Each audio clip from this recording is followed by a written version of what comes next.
መጻእን ዕድልን ሓደ ዓዲ ክትፈልጥ እንተደሊኻ እቲ ህዝቢ ሓሳባቱን ስምዒታቱን ከምኡውን መደረታቱን ኣስተብህል ይብሉ ናይ ካልኦት ይጽንሓልና እሞ ስለ ባዕልናን ከባቢናን ንሽተይ ግን ድማ ገዳሲ ንላል ዝካየዱ ዋዕላታትና 24 ሰዓት ዘየዕርፉ ጽብብቲ ሚድያታትና ብሃይማኖታዊ ክብሪ ተሰባሲቦም ፖለቲካ ዘትንትኑ ጎልማሳን ዓበይትን ብሓፈሻ እዞም ኩሎም ተደማሚሮም ፖለቲካ እናተንፈስና ነበር ኢና ንመስል እንመሃሩ ትምህርቲ ማለት እውን ካሪክለም ሓደ ዓብይ ሞቆሕ ኮይኑ ሓፈሻዊ መነባብሮና ካብ ንቕድሚት ንድሕሪት ካብና ምዕባለን ኣብ ታሪኽ እዩ ብሕሉፍና ደረትና ኣነፊሕና ነበር ዘይናይ በረኻ ናይ ከተማ ጀጋኑ ፀውዑ ተተባሂልና መልሓስና ዝተሓዝ ሕዚ እውን ዝሓለፍናዮ ታሪክ መልሰና ዝደልየ መስል ሰንሰለት ይጎትት ኣሎ ኣብዛ ናይ ሕዚ ዕድመና እንኳ ኣብዛ ቀረባ ንፈልጣ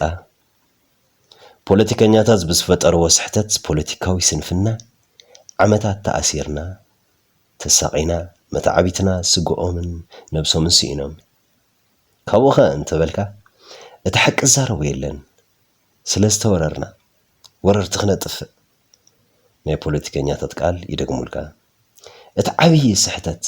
እቲ ዓብይ ፈላማይ ጥፍዓት ውድቀት ፖለቲከኛታት ትግራይ ምንባሩ ስሕተት ፖለቲከኛታት ሰበስልጣንን ምንባሩ ካብ ባዕሎም እስካብ ንሰምዑ ሓደ ክትንፍስ ክብላ ይደልየን ነይሩ ሕዚ ድማ ፖለቲከኛታት ትግራይ ዳግማይ ስሕተት ከይሰርሑ ብዙሕ ህዝቢ ይሰግእ ኣሎ እቲ ናተይ ስግኣት ግና ኣብቶም ፖለቲከኛታት ጥራሕ ዘይኮነስ ኣብቶም ሆ ዝለማዶም ሰዓብቶም እዩ እዞም ደብሪ ጽባ ጌችባ እናበሉ ፍኸራ ዝጀመሩ እዞም ምድጋፍን ምስዓብን ፈልዮም ዘይፈለጡ እዞም መንገዶም ንፖለቲከኛታት ንውልቀ ሰባት ኣሕሊፎም ዝሃቡ ናይ ቀጻሊ ዕድል ዓዶም ኣብ ሓደ ክልተ ፖለቲከኛታት ጥራሕ ዝገበሩ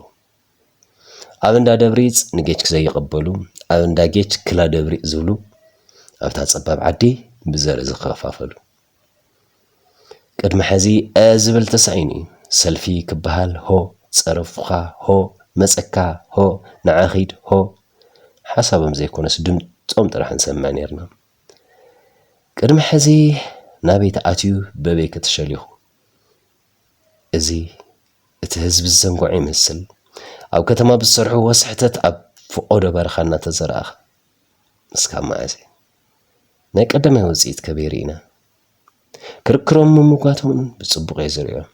ሓደ ምዃን ብዙሕ ዝድገፍ ኣይኮነን ካብ ናይ ሓሳብ ኣፈላላይ እቲ ህዝቢ ኣዝዩ ስለ ዝጥቀም መማረፂ ይረክብ ሰዓብትን ደገፍትን ኢና ትብሉ ግና ነታ ሓሳቦም መንበር ሰባይ ተስዓቡ ወዲ ዓድኹም ስለ ዝኾነ ዘርኢ ትቆፅሩ ኣብ ሸዋና ምሓረ ቅድሚ ዓመታት ዝተገበረ ንፅጋነ ተጋሩ ብዘርኦም ምዃኑ ዳኣ ከመይ ይሕመኩ ባዕልኩም ክትገብርዎ ዳኣ ንምንታይ ዘይረኣየኩ ንሶም እስኳ ካልኦት ንሕና ኸዳ ኣብዛ ፀባብ መረባ ኣብ ገዛና ካብ ዳግማይ ደምን መቁሰልትን ስደት ክመርፅ ኣይትግበርዎ ዝመነሰ ምክንያቱ ልዕለታዊ ውልቃዊት ህይወት ማንም ከምዚ የለ ኣዚና ንፈልጥ ኢና ምእንተ ፖለቲካ ክበሃል ዓዲ እንተበልና ዓደይ እውን ኣነ እንተሃለየ ዓደይ ንሕዚ ትዝብሎ ኢለ ኣለኹ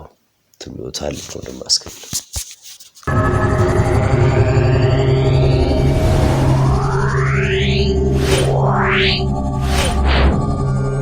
Yeah.